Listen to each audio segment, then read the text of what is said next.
कसा घेतो पाणी कसा पितो? पाण्यात राहून पाणी पितो का बाहेर उभा राहून? मग आपण भक्ती देवस्वरूप होऊन करायची का देवापेक्षा वेगळं होऊन? त्याला म्हणतात जावे त्याच्या अंशा. पाण्यात राहून पाणी जसा पाणी पितो तसा तुम्हाला मी देव आहे असं जेव्हा अनुभव आले तिथून पुढं खरी भक्ती चालू होती. त्याला म्हणतात माझी शुद्ध भक्ती. आणि ज्याच्या हाताला आली ऐकतयाची कथा असं त्याचं होतं बाबा. काय सांगावा आता त्या आजीला पटनच. ते म्हणले हा माझ्या इतक्या दिवसात गेलं पण मला असलं कधी कळालं नाही. हे तुमचं वेगळंच आहे. आता तिचं वेगळं आहे का म्हणते वेगळं ह्यांचं तिला अनुभव नाही. मग इथून समजायचं आपल्याला. जर कुणी म्हणलं नाही वेगळं आहे तर म्हणायचं बरोबर आहे. तुम्ही एवढे दिवस घालवले पण काय उपयोगाचे? हा आहे का नाही? वानजुटणे आणि काही कामाचं नाही. सांगा हे ज्याचं होईल सांगा. मग सद्गती तपई वाचा हर्ष ओसंडत पोटी. हर्षने का पोटात वाढत राहतो. कधी भेट होईल कधी भेट होईल. तुम्हाला सांग का निक्क ज्यांनी अनुभव घेतला त्यांनी निक्क जय हरी म्हणा. एकांतात निक्क जय हरी म्हणा. आठवा नाही तुम्हाला हुंके येऊ रडला मोठ्याने तर सांगा मला. कारण ते जे सुख आहे ते जे काय आहे ना ते तेव्हापासून आपण कोणत्या स्टेप मध्ये नेऊन घातले. आणि आपल्याला दुःख येत नाहीत काय? प्रत्येकाला येणार. रामाला प्रभू रामचंद्राला कृष्णाला नाही चुकलं ते तुम्हाला आपल्याला चुकणार आहेत का? पण त्या नामाने आपल्याला दुःखच आठवत नाही.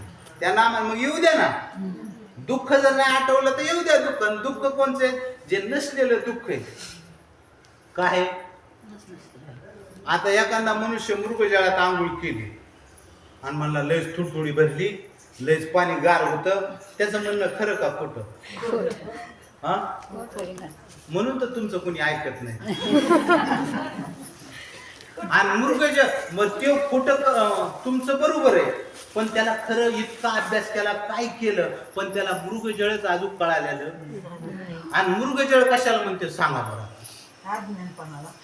बघा मावशी म्हणतात अज्ञानपणा. अज्ञानपणा काय आहे? जे जे देखणे सकळ ते हे स्वप्नीचे मृगजळ म्हणून चिंती चरण कमळ बापुरुक महादेव वराज. हे जेवढं बी दिसतंय आणि त्याला खरं म्हणणं काय आहे?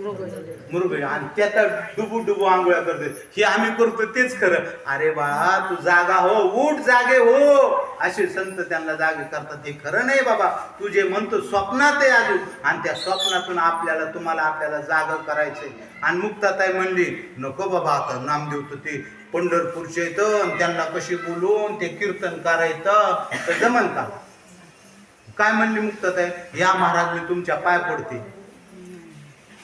निवृत्तीनाथ पाया पडले, ज्ञानेश्वर महाराज पाया पडले, सोपान काका पाया पडले पण म्हणले ह्या निगुऱ्याच्या मी पाया पडत नाही. कोण? आणि तुमचं काय काम आहे आता?